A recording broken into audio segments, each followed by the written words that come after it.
Hello, everybody. It's great to see so many of you. Thank you very much for joining us. And my name is Melissa Cogbin. I am the editor of Broadband Journal. I know some of you already, and so thank you very much for joining us.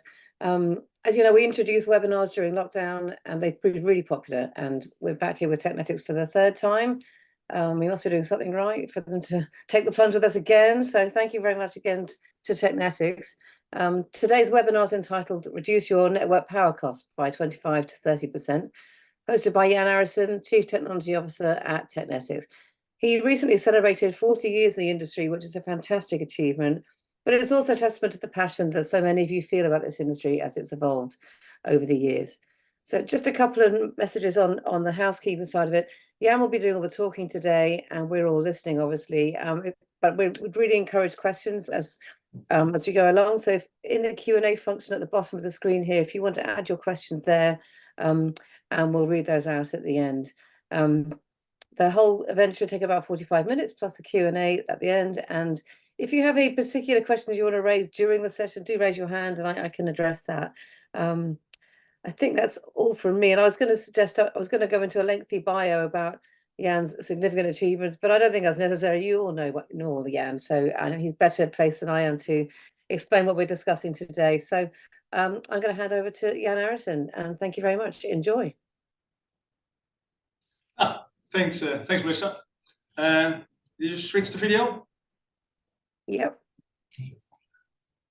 Sorry, what do you need me to do? No, I thought you switched the video. I don't know if that's done. Okay, great. Thank you thank you all for joining. As Melissa said, today we're going to talk about power reduction in the cable network.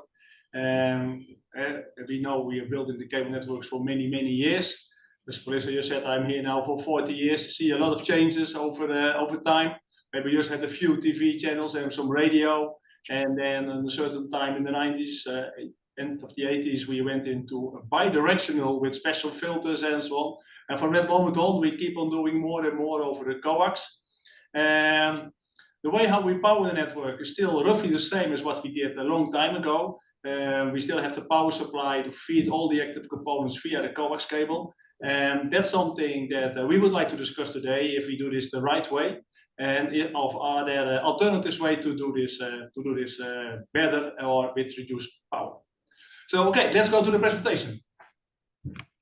And the presentation is called Access Smart Powering. So it's about how to power the access network.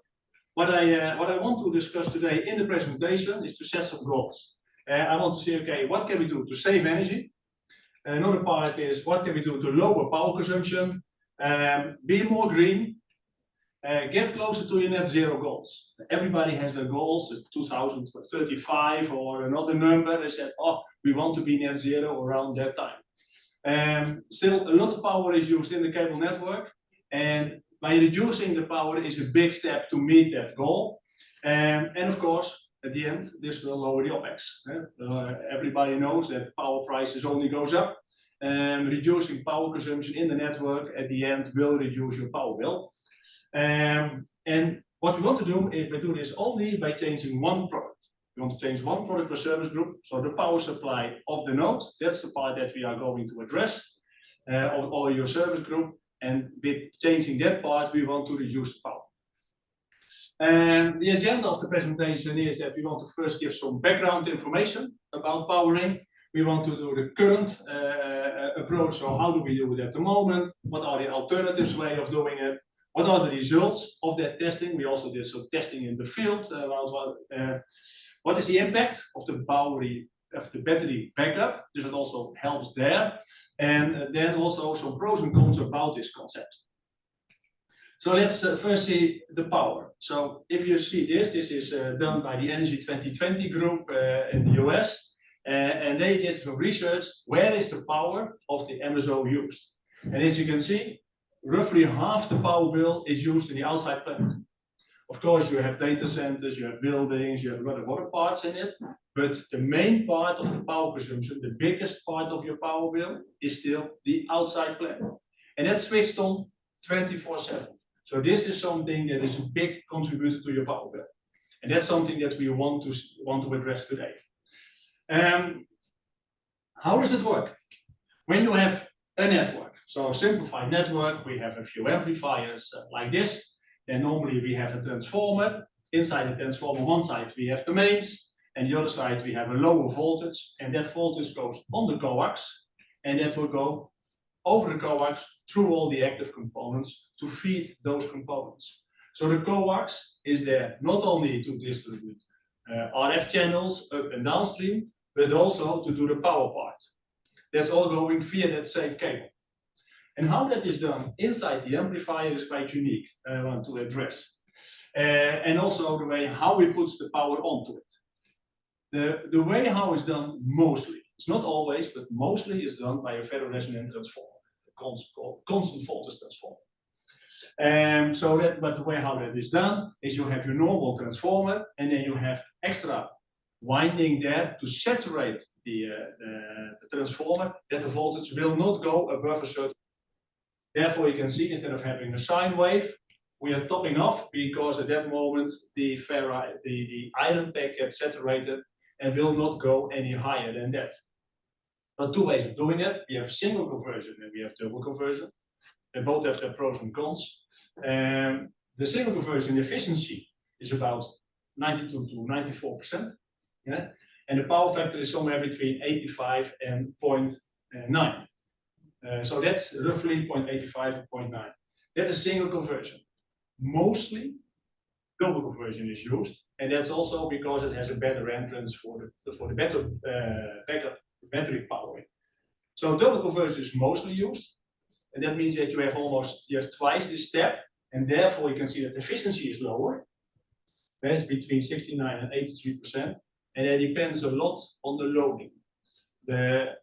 As I said, you have that big iron pack that you have to magnetize. That will cost you 40, 50 watts or whatsoever to put in there.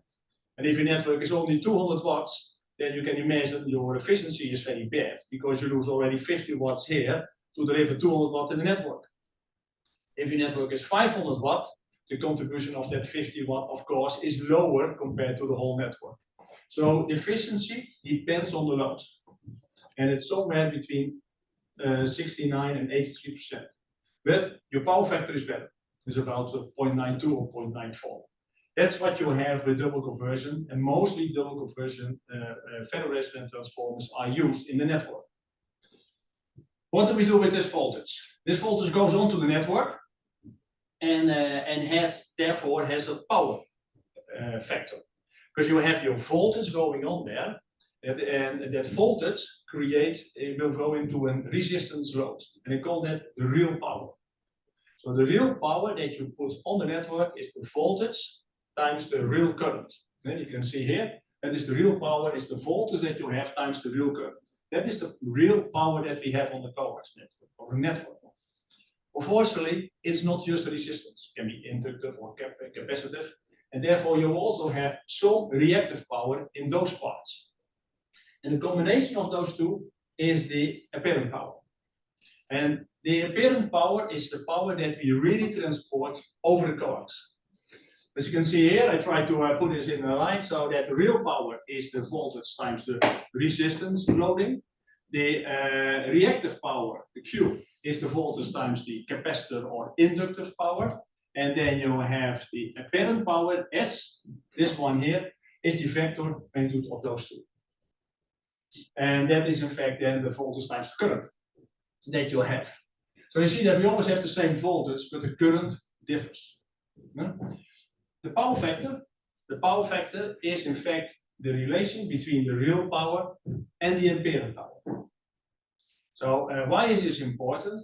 This is important because the apparent power causes cable losses.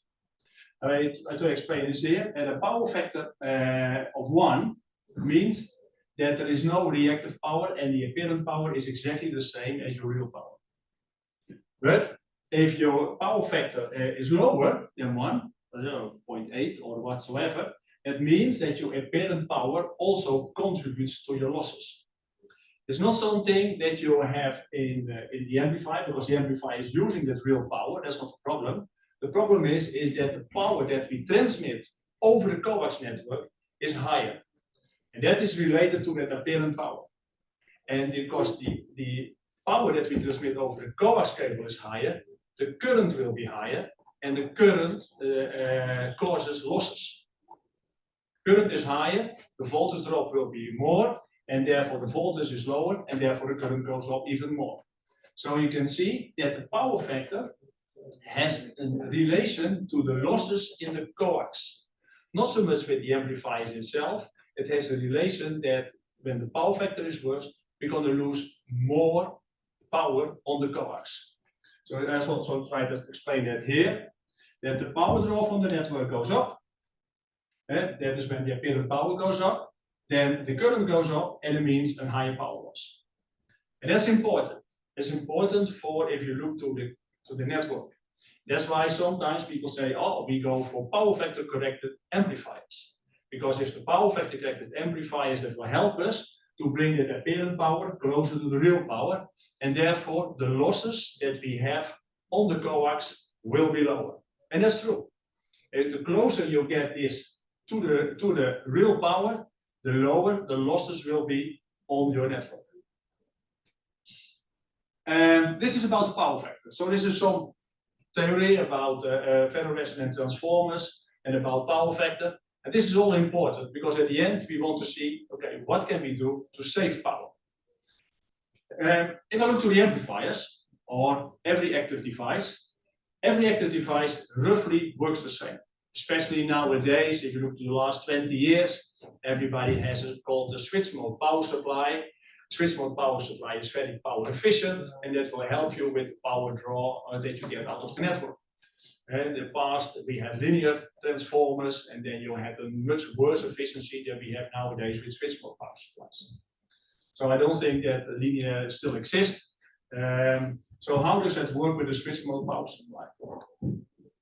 In switch mode power supply, we have a voltage. So let's say that we have a voltage going up, and when the voltage goes up, what you see is that they will conduct, and when you have the negative cycle, the other two will conduct diodes.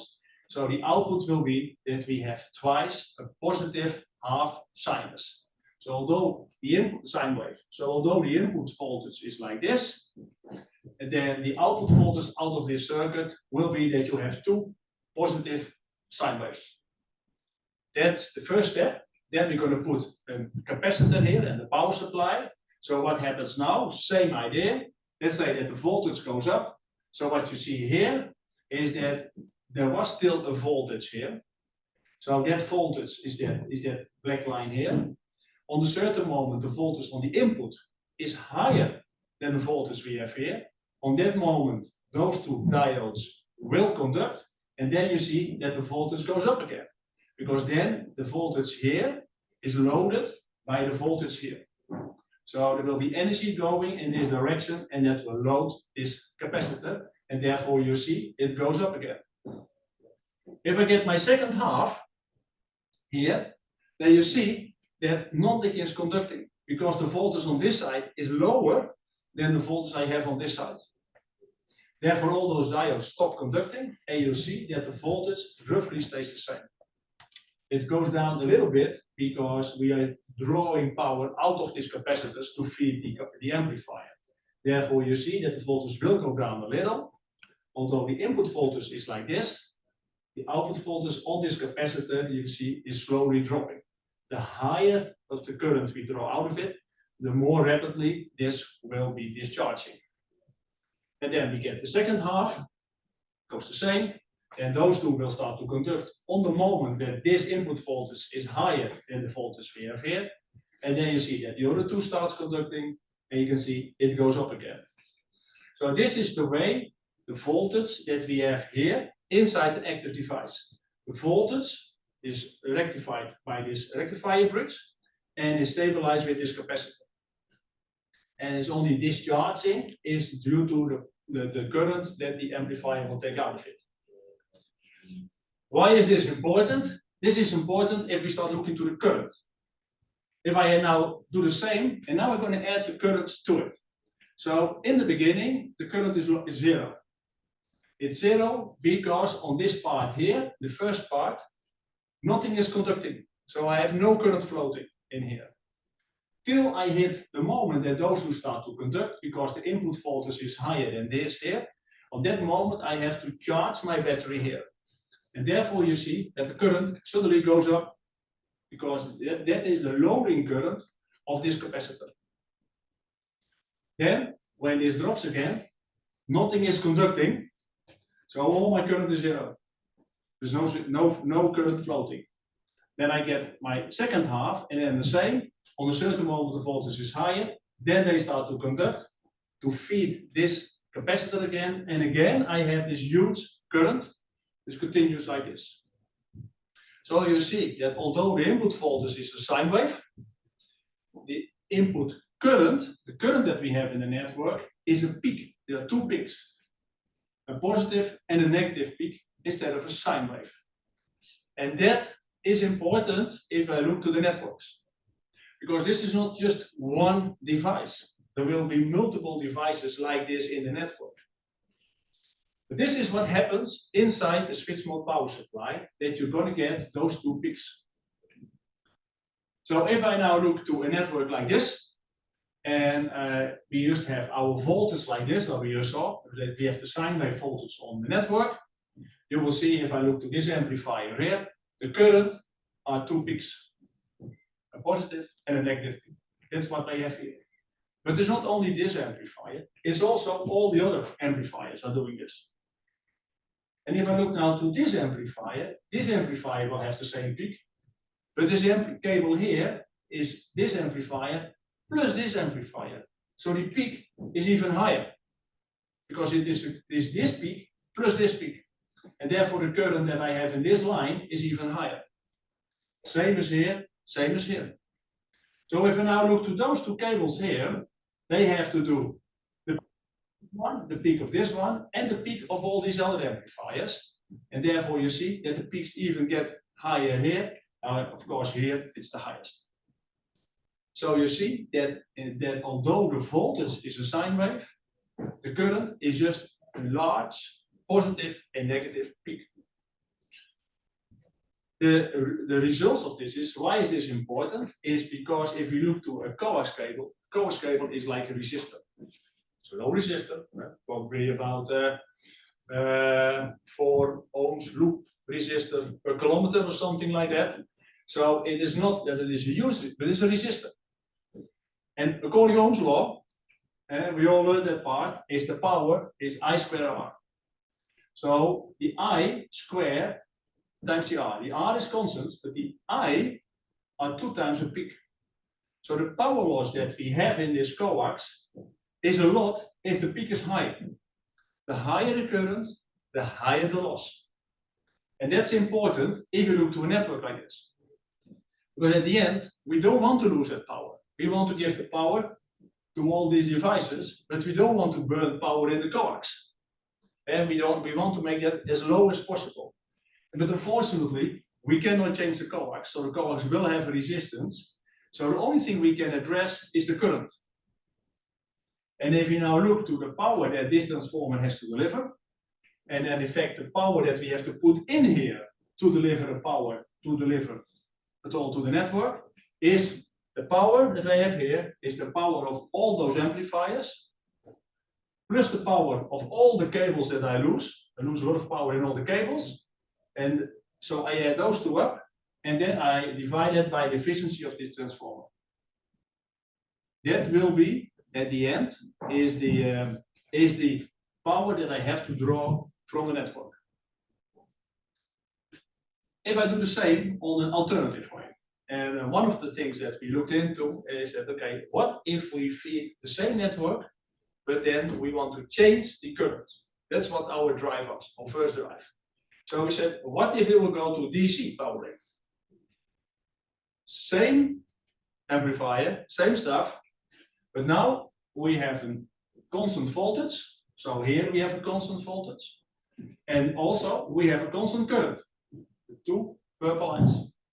So the current now is a constant current. It's not anymore a peak up and down. It's just a constant voltage and a constant current. And we just have those two conducting constantly. Because so in fact, all the current that we put in here is only to feed the amplifier, because we don't have to charge this capacitor anymore. All the energy goes straight into the amplifier. So what you see now is that the current is much lower instead of two positive peaks. The energy is maybe the same, but because the shape is now a constant shape, therefore the current have a much lower value. And if I do that now the same with my same network, where I have a DC, and now I have a AC-DC converter here, now I have the same formulas. My power loss is still my I square R, but my I is much lower. Because now it's a constant current. I is much lower, therefore my power loss is much lower. And in combination to that, I still have the same formulas, that the power P here is still all my amplifiers, plus all the cable losses, divided by the efficiency, in this case, of the AC-DC converter. And those two elements will make a big change on the COAX network. So we look to a network like this. N+4 network, where you have 3 trunk amplifiers, and then we have a number of line extenders around it. So it's about 300 meters of coax between the amplifiers, 55 watts for the bigger ones, 30 watts for the smaller amplifiers. Just a network to compare apples for apples. And what we looked into is that, okay, what will happen if I have a quasi-square 89 volt top voltage, or I have an 89 volt DC voltage? What is the impact on the network? Calculated it, tested it. So to give you an idea, if I look the same network, it's a different way of feeding the network, then the network, the amplifiers are both times 550 watts. The power factor in this time was about 0.8, and here I have with DC, I have a power factor of 1 because there is no mismatch between capacitive and inductive loading on a DC. So that's always a 1. So therefore, you see that the big difference is in the cable loss. The cable loss in this case with quasi-square is 214 watts in this situation, and on DC is 115 watts. And that's just because the amplitude is lower and my power factor is 1. Because again, because of my power factor is not being 1, means that it looks like all these amplifiers have a higher apparent power. Therefore, the current to go through the network to feed the amplifier is higher, and therefore again, the loss in the coax is higher. So that all adds up, and then you can see that the total power I need here in quasi-square is 769 watts, and with DC is 670 watts. And then I have the second step, as we saw, is that with ferroresistant transformers, we have an efficiency somewhere between 69 and 83%, while an efficiency of an AC-DC converter is around 94%. And that, of course, gives you then the other saving, and therefore you see that this time, with the quasi-square, we need to draw out of the network 961 watts. And if I go to DC, I only have to draw 730 watts. So that's the difference measured on the power side. So just apples for apples. On the mains, on the 220 volt main, 230 volt mains, here we have same network, same cables. With quasi-square, we have 961 watts, and with DC, we have 730 watts. So that gives us a saving of 248 watts, and that's 26%. That is if we go to DC voltage. And then it's not only that we have this DC voltage helping us here to reduce the power, and because the current is lower, the voltage drop is lower, and because the power loss that we have on the go is lower, and therefore the voltage that you would measure everywhere around your network is higher. Especially when nowadays people start to add small cells or Wi-Fi hotspots or different components to a cable network. But all those components draw current out of your network. And the higher the current, the higher the power loss, therefore the voltage will be lower. If the voltage gets lower, the current even gets higher, and it will find a new balance somewhere. But it's very clear that the higher the current I have in the network, the lower voltage will be, and my power consumption only goes up a lot. But by having DC, my voltage stays much higher because I don't have that high current anymore, and therefore the voltage I have everywhere is higher, therefore the current will be lower, and I can add more components to my network. Those components can now be fed out of a network, while maybe with quasi-square or with sine wave we couldn't do.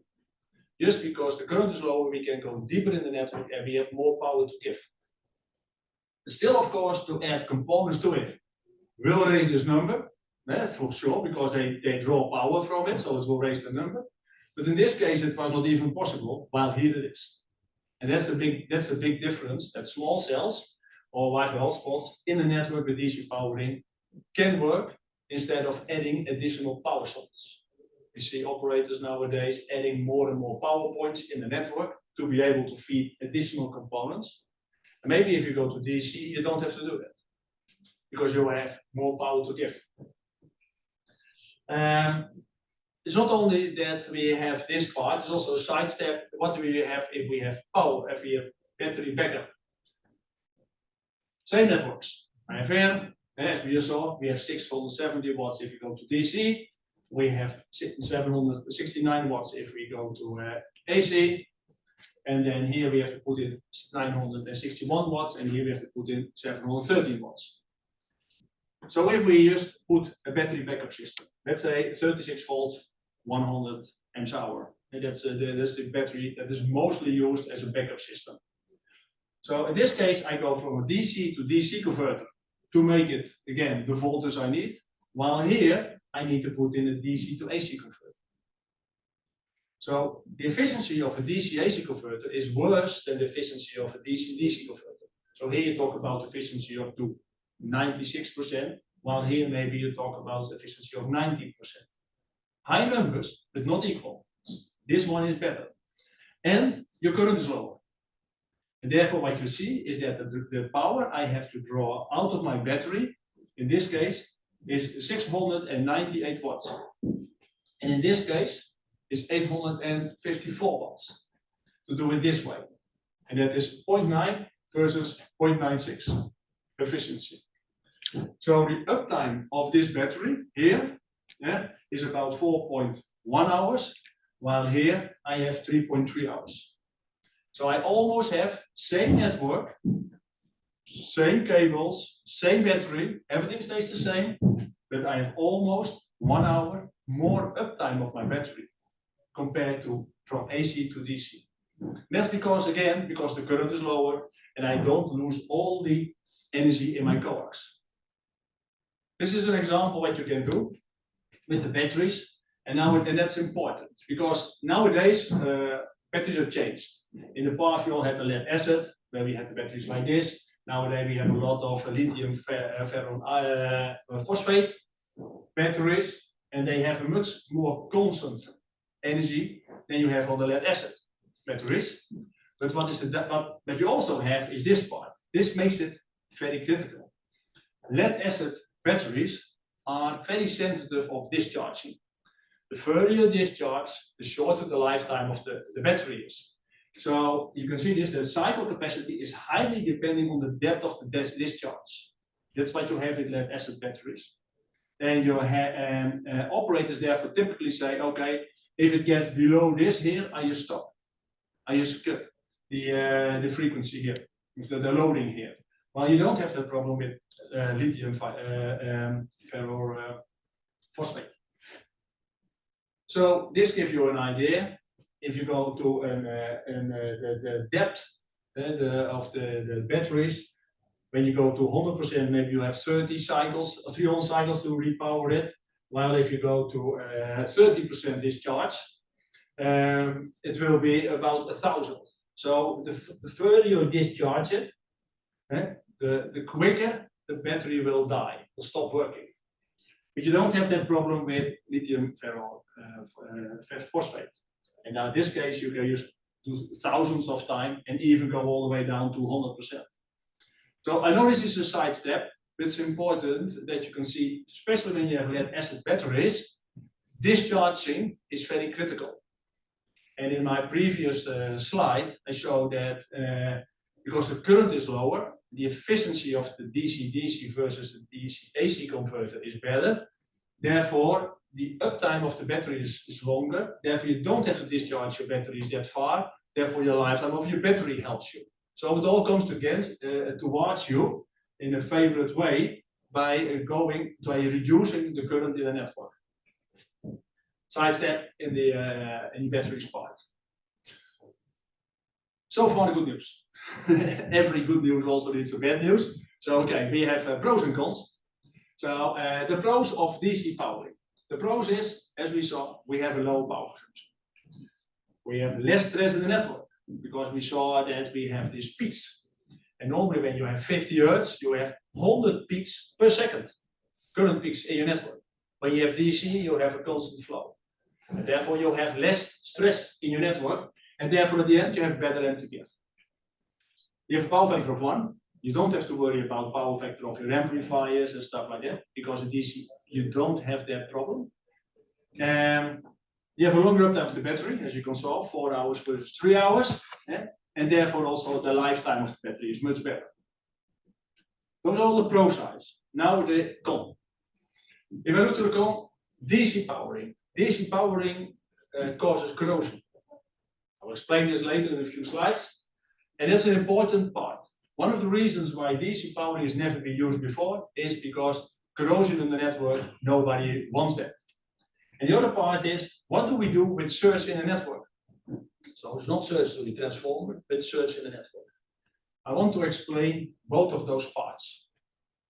Let's start with corrosion, the con one. Corrosion comes from the movement of ions. So you can see here, corrosion, I stole this from the internet, is the corrosion is related to the movement of ions. And with DC flow, because it always goes in one direction, you get corrosion. And with AC, because it constantly moves from left to right, right to left, it moves around, you don't get that corrosion. And you can see this when you have a sine wave like this, and you have your amplifiers like here, you can see that the current goes in one direction and the other direction, one direction and the other direction. And this stops the movement of ions. It's not transported further on. It just stays on the same place. It moves around a little bit, but that's it. You can see that therefore the current that you have, the net current in the network is 0, because you have a positive and a negative current. And therefore you don't move the ions, and therefore you don't get the corrosion effect. Everybody knows the difference between the network, what we have in the cable network, or for instance in telco where you have DC, they have a lot of struggles with that part. So this is something that will help you. If we have DC, we have a voltage going in one direction, and therefore we have a current going in one direction, and therefore we get corrosion. And that's true. So we want to solve this. And a way how we want to solve this is as follows. We go to a switched DC network, or a low frequency AC signal. So we have, for instance, 89 volt positive, and then we go to 85 volt negative. And then on a certain time, we go back to 89 volt positive. So we constantly switch the voltage by creating this to avoid the corrosion. So still a DC signal here, a DC signal here, and a DC signal here. But we swap the DC to create a positive and a negative current. And therefore, we also have this 0 current flow. And therefore, we don't get the corrosion. This is the way how we solve this problem. And the way how we switch is important.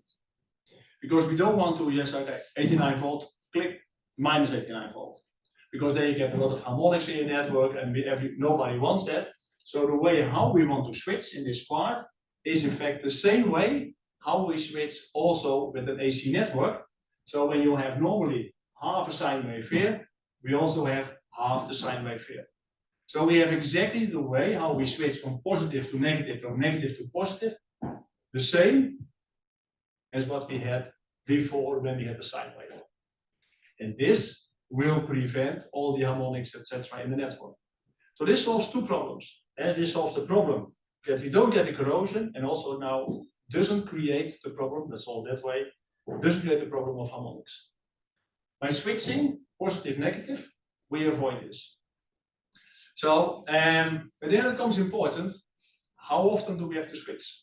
And what is it? Do we have to switch once a day, once an hour, once a second? And we did a study of that. And not only us, we also went to an official test lab called TNO in the Netherlands. And they did a big research for us. What is the sweet spot of switching? What is it where the corrosion starts? First thing we looked into the saving. What is the saving that we get? So let's say that we have 60 hertz for the US or 50 hertz in Europe, and say the saving on that moment is 0. It's the same. This is, I just compared DC versus AC. So if I would switch on 50 hertz, I have the same as when I would have a 50 hertz sine wave. So that's the same, so no saving at all. If I go to full DC, I have 100% of my saving. So in my previous example, I showed you the saving of 26%. So with DC, we have a full 26% saving. And the faster we switch, it becomes a linear line. It means that if we have a lower frequency, we start switching, the profit that we get from DC to AC is reduced. So the saving that we get out of it is less and less the quicker we start to switch. Now we add in this graph, we also add the corrosion. So the corrosion, in fact, looks like this. It's not our research done by a professional house that understands metal work. We only understand RF. So I said, okay, what is it that what we need to do? And this is how the curve goes. The corrosion is almost 0 until you get very close to this. And that means that roughly between 1 hertz and slower starts to create corrosion. Based on that, we came to the conclusion that probably in this area here is the sweet spot, because we still have 95% of our saving while we have no impact of the corrosion. So around 2.5 to 3 hertz is where the sweet spot is. So we say that, let's say 3 hertz or 2.5 hertz in the Netherlands will generate about 95% of the saving and has a very limited impact on corrosion. This frequency here is the frequency that we want to use now for our switched DC or low frequency AC. Yeah, how you want to call it. Oh, sorry, I moved my microphone.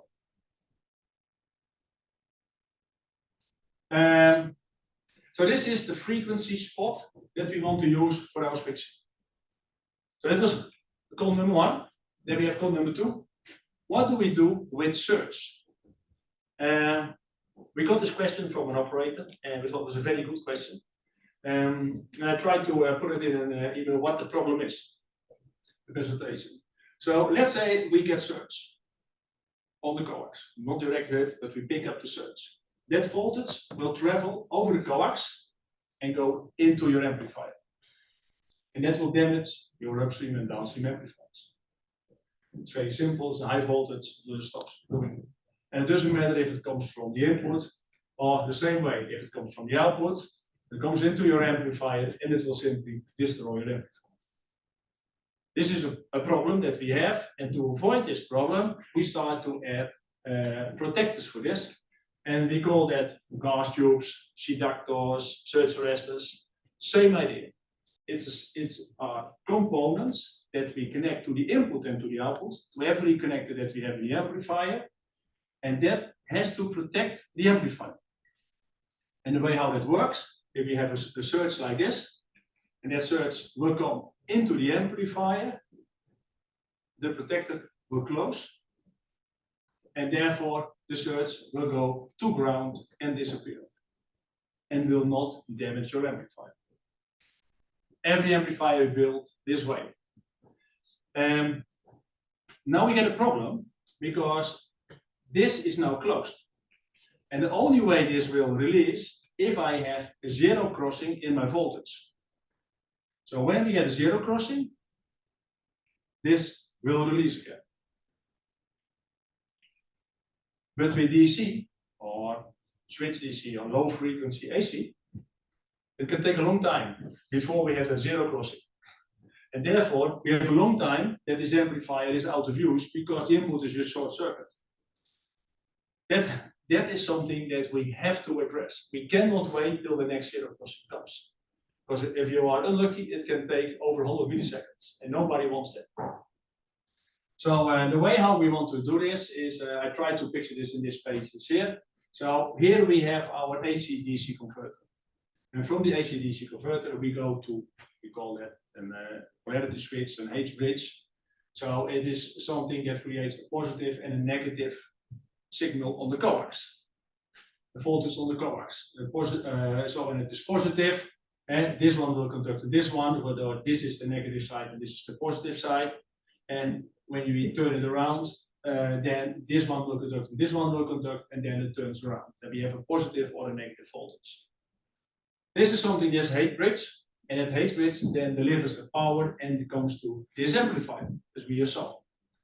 And now we get a voltage. We get a surge here. And that surge then will create that one to close. Because it has to protect the amplifier. But as you can see on time, I still had to wait a long time before I'm going to get my zero crossing here. So the way how we solve this is that we're going to measure in a microcontroller the current. We constantly do this. And at the moment this closes, it will detect that the current is changing. And if the current is changing, then we generate a number of zero crossings just to release that switch. That's needed so that we don't wait. The moment it happens, we directly generate some zero crossings. If the change of current was happened not by surge, but by something else, nothing happens because we just have our normal signal. We just have a few zero crossings. So there is no downside of that to generate it. But if it was caused by surge, this is the place where it will release. So here we release then that switch again. That's the idea how we want to address that part. So how are we going to build this? This is a way how we build our, we call it ASP89. So it is the access smart powering 89 volt. This is a unit that we have tested by a number of operators, also in the US, where we generate this 89 volt. And in Europe, we tested it with 72 volt. So different voltages, just to compare how that goes. So we had the DC of 72 volt in that case. Just a normal output that will go onto your COAX. So what we have is we have our input, normal power input. Then we can have 2 times a power supply inside, the switch mode power supply, and we have the battery backup system. The backup system means that we have a battery charger on this side, and then we have the DC-DC converter on this side. Anyhow, this H-bridge has now 3 89 or 63 or whatever voltage we choose inputs, and will generate the switching going on to the coax. There is a microcontroller to control all of this. Also detect if the current is changing, and if the current is changing, generate a couple of the zero crossings to release surge arresters if it was caused by the surge arresters or the seductors. That unit, of course, will have their own memory and stuff like that. And we have, for instance, a Doxer transponder or a different way how we want to do it. And we have a USB connector. We have different way of communicating to the device. It's not complex. It's very simple. We have these parts, and then we can have different blocks. We have them from 550 watts. We have them from 900 watts. So in fact, one is 550 or 900. If you have 2 of 550, you have 1100 watts. You have 1400 watts or 1800 watts. It's by just choosing what power supply we put into the system. All of this is always the same. It's always the same problem, same product. We just put in the power supply that you want to put in. This is the way how we want to build this, and this is the way how we tested this. And as I said, we have different results. We have some areas where we have over 30% saving. Live network tested, compared apples for apples. And we also have them where it was about 20% saving, but that was just because it was short cables or whatsoever, didn't have a lot of loss there. The average is that it is somewhere the saving is somewhere between 25 and 30%. But of course, it all depends on a lot of factors. Depends on how your network is built, depends on the voltage that you have at the moment, depends on the COAX that you have now, how many amplifiers you have, how much power you have out of the amplifier. Do you have sine wave power supplies or feather resonant transformers, constant voltage transformers? There are a lot of different facts relate to this, but the bottom line is that low frequency AC or switch DC give you a lot of benefits because you just reduce the power and you can build this with a much higher efficiency than with a normal transformer. And the combination of those two will bring you a lot of extra options for your network. Can reduce your OPEX, be more green, but also can give you more power to give away into the network. So we thought this was a nice line to put in here. Is just because it has never done this way, doesn't mean it cannot be better than the way how we always done this. So we thought this was the way how we refers to. And if you type this in on the internet, you're going to get this nice picture that somebody tried to drag around a car with square wheels, and somebody offering a better solution, and they say, no, sorry, we are too busy to change this. So the goal is that we believe this is a good way going forward. You don't have to change your network. You can keep everything as is. Just change the shape of the power that you put on the network, and that way you will reduce the power consumption in your network. That was my goals of the presentation, so I will hopefully cover them all. I said in the beginning that during my presentation I want to explain how to save power, lower power consumption, be more green, get closer to your net zero goals, and lower the OPEX. And we do this by just changing one product inside the network. I don't know, Lisa, you received any questions? Yes, we've had a couple of questions here. Bessim Latifi asked, can this application have application in HFC only or also in different industries? It's a good question. We looked only so far into the HFC industry. But it's clear that the telcos normally work on minus 48 volt DC, so they already have that step, but they have the problem with corrosion. So yeah, maybe we have not looked into this, but at the end, if you look to it, I saw some research on even on houses. Everybody now gets 220 volt AC into their house, or 230 volt. If that would have been a DC signal, also in the house your power consumption will drop. And that's the same part because you have a lot of, all your equipment in the house is DC. Your LED lighting, your oven, everything works on the DC signal. So we have a lot of converters from DC to AC. But you're starting with DC, at the end, your power consumption will drop. So even in the houses will work. And nobody knows what happens in the future, but this becomes definitely a higher topic. You can see already this is used also in the high voltage lines. If you look to the high voltage line between Norway and England, they already used switch DC. It's not, it is something to be able to have a higher power through your network, reducing the current, because at the end, the current in your network causes losses. Reducing the current will help you to increase or decrease the power loss and therefore have more power at the end. Okay, thanks very much. That's great. And we have another one. This is anonymous. I'm not quite sure who's posted this, but the question is, even 10% saving in 1 million cost of power is 100,000. In 12 months, you get 1.5 months free electricity. I hope this makes sense. 30% is 300K, meaning more than 3 months free electricity. That makes sense to you? The numbers there. The numbers.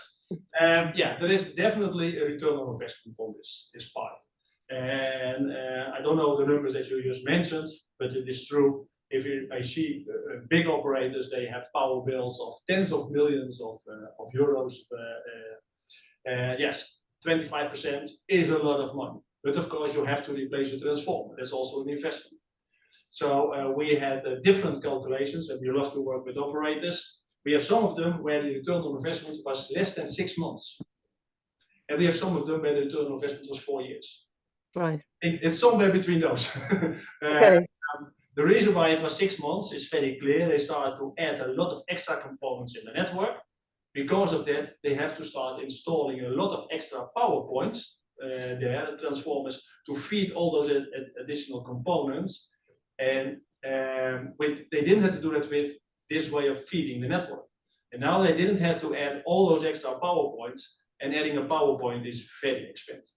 Okay. But the return on investment was less than 6 months.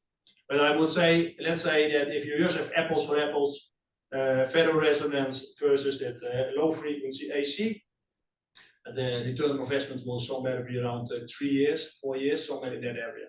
Right. Okay. Okay. Thank you.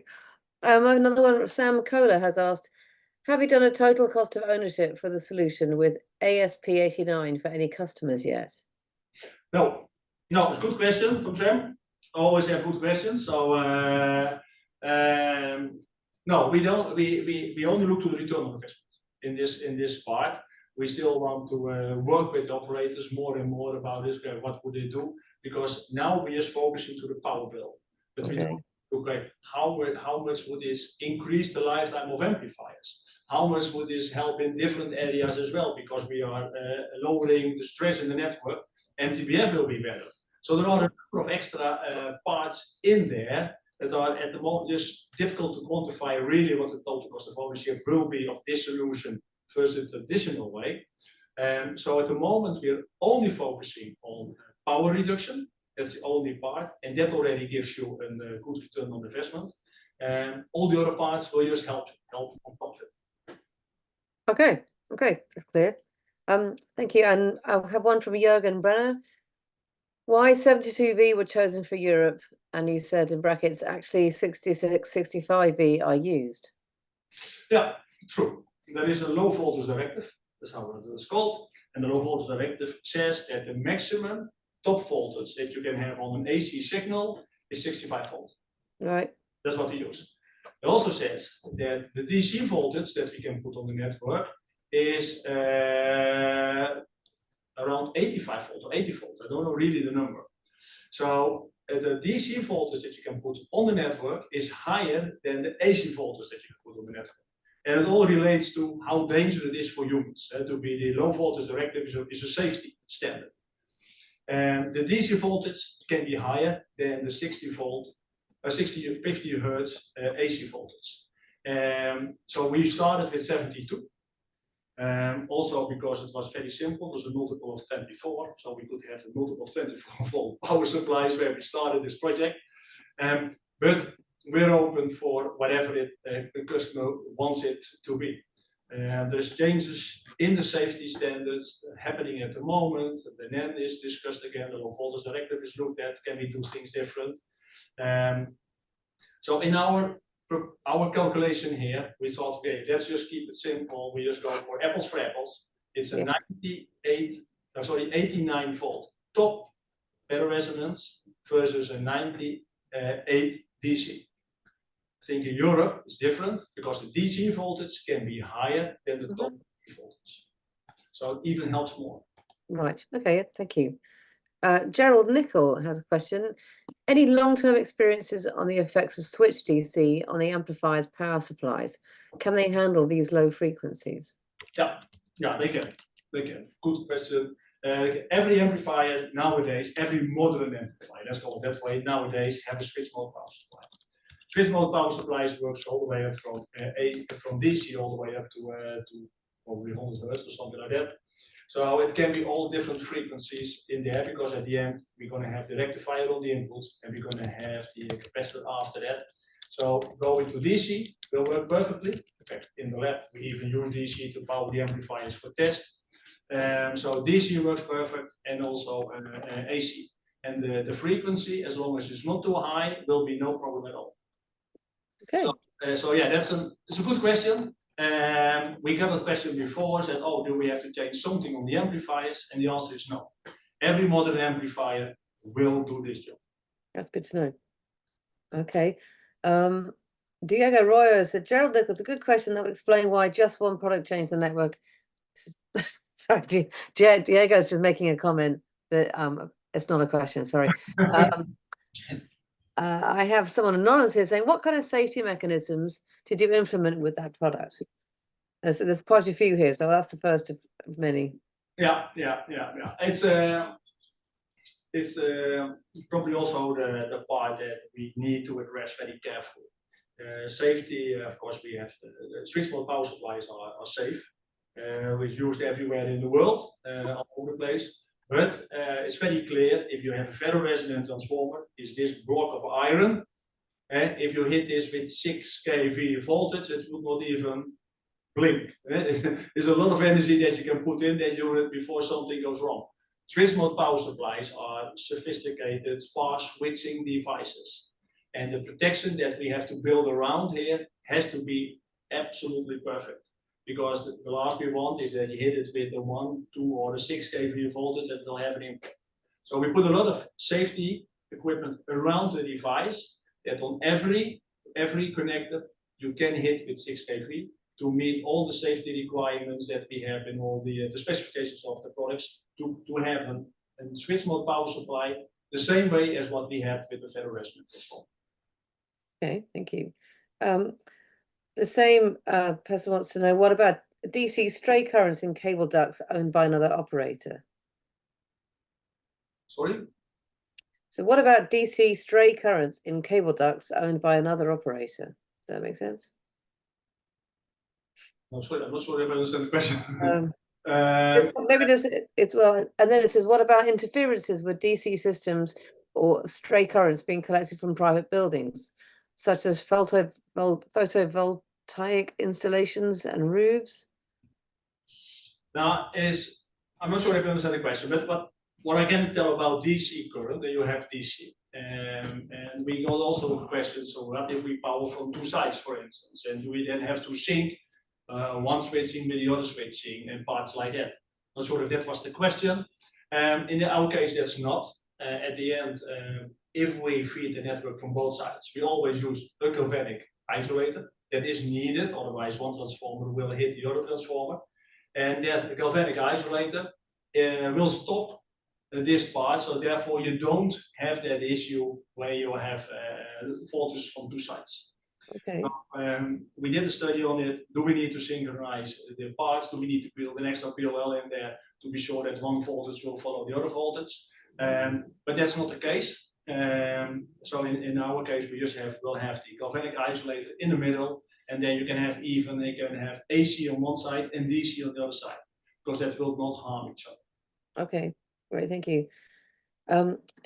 David Zilberberg wants to know, is it possible to use 90 VDC batteries for backup without the need for converting DC-DC 36 volt to 89 volt? Yeah. Sure. I just use it as an example. 36 volt battery is just used as an example to do this, because I know this is mostly used. At the end, we're going to build the DC-DC converter in there. And as long as the output of that DC-DC converter is at 89 volt or the 72 or the 65, whatever we want to have for that customer, it's always the same. Okay, great, thank you. I think we're kind of running out of time, so it's probably one of our last questions. There's 2 more to go. In South Africa, we have regular power outages from the utility provider. This is from Angelo Carrera. Exchanges need to have battery backup, and at times the outages are longer than scheduled and the batteries go flat, which brings down the exchange. Could there be an application for the ASP for this challenge? Yeah, perfect question. Yes, that's one of the things when you look to it, just comparing apples for apples, the uptime via the ASP versus the additional way is almost 25% difference. So if your old system can do 4 hours, the new system can do more than 5 hours. So it still is, on a certain moment, every battery will go flat if you have it to a long time. But it's very clear it is that the power that you can get out of this system at the end because the current is lower, your battery going to have an easier life. And therefore, this is a perfect example. While we started this, because we had also customers, for instance, from Canada, they said, "Oh, we are struggling of hitting 4 hours power backup because they have big networks." And so we tested this, and with this way, same battery, we could hit the 4 hours, while the old system could just do 3 hours. Okay, great. Thank you very much. That's great. And finally, May Lai has said, I may have missed part of the presentation, so I have a question. Most of amplifiers in the markets are AC powered. If ASP is deployed, do existing amplifiers have to be changed? Yeah. So no, I think we answered that. No, that's not. No, we don't have to replace that. As I said, we all have switch mode power supplies inside the amplifiers, and therefore that will not affect. Every amplifier nowadays can have DC or AC or 3 Hertz or 10 Hertz or 50 Hertz loading, because at the end you're going to have your diode bridge on the input, creating a DC signal via the capacitor. Mm-hmm. If you hit this with DC or 3 Hertz or with 50 Hertz, will give you the same results. Okay, thank you. We are running a bit short of time. One more quick question from Jürgen Brenner again. What battery voltages could be used for ASP72, 36 or 48 volts? Both. Sure. So it doesn't matter. You have a DC converter, and you can use both of those batteries. If it is 12, 24, 36 or 48, it doesn't matter. At the end, it is the total power that you can get out of it. If you have 36 volt, 100 amps per hour, then you can have 3.6 kilowatt per hour out of there, and that will do maybe in our network over 4 hours. If you have a 48 volt, 75 amps hour, I roughly end up with the same number, and also we can do 4 hours. So that's the same. Just the power, it's the kilowatt hours at the end that you can get out of it, will bring you the uptime. But the voltage, the big advantage of this is that the voltage is not important anymore, because we have that DC converter. So if you hit it with 36 volt or with 24 or with 48, the output is always 89 in our example, and will always do the job. Okay, that's great. Thank you. It's really clear. I think that kind of wraps it up. We're sort of running out of time, but I thank you so much, Jan. You've done an amazing job there. It's really clear, and thanks for all the questions that you answered, and thanks for our audience as well for asking loads of questions. Really appreciate it. This will be featured on our YouTube channel in a couple of days' time, so look out for it. If you miss anything, you want to go back to it. And Jan, is there anything you wanted to add? No, I missed one question. I thought somebody will ask that, so I thought I will save that. So I will maybe then ask the question myself. Is DC more dangerous than AC? Because that is something that we often have as a question. Say, yeah, but we have the safety requirements, so DC is more dangerous than AC. And that's the other way around. In fact, in the past, at the moment we use 50, 60 Hertz. And if you look to the human body, that probably is the worst frequency we can choose, because that frequency will react on our muscles, react on our brains, and will just stop the whole system. Okay. For example, 50 milliamps will kill you if it is 50 Hertz. But if it was 3 Hertz, you can go all the way up to 150 milliamps before it kills you. So the current that you can put into your body on a lower frequency is much higher before it really starts to. It will always hurt, I think, but it will stop the system. So we did get a lot of questions in this in the past. He said, yeah, but when we go to DC, we need to have extra safety requirements and things like that. And the other way around. I didn't choose 50 Hertz in the past, but I think if we will do it all over again, I don't think we'll use again 50 Hertz, because 50 Hertz is very dangerous for the human body compared to 1 kilohertz or 3 Hertz. As an example. Yeah. So that's now. I think I'm glad that you. It's good questions. I really like that part. As I think you said, Melissa, we will post this. If you have any other questions, just reach out to us, please. Really, just to show that there are different ways of doing it. One of the texts was that just because we have never done it this way doesn't mean it cannot be better. And I think this is a good example of it, that by just changing the shape, we can save, at the end, we're going to save money. And that way we can be saving OPEX, and that way we can be more competitive to our competition. Absolutely. It's never been more important, has it?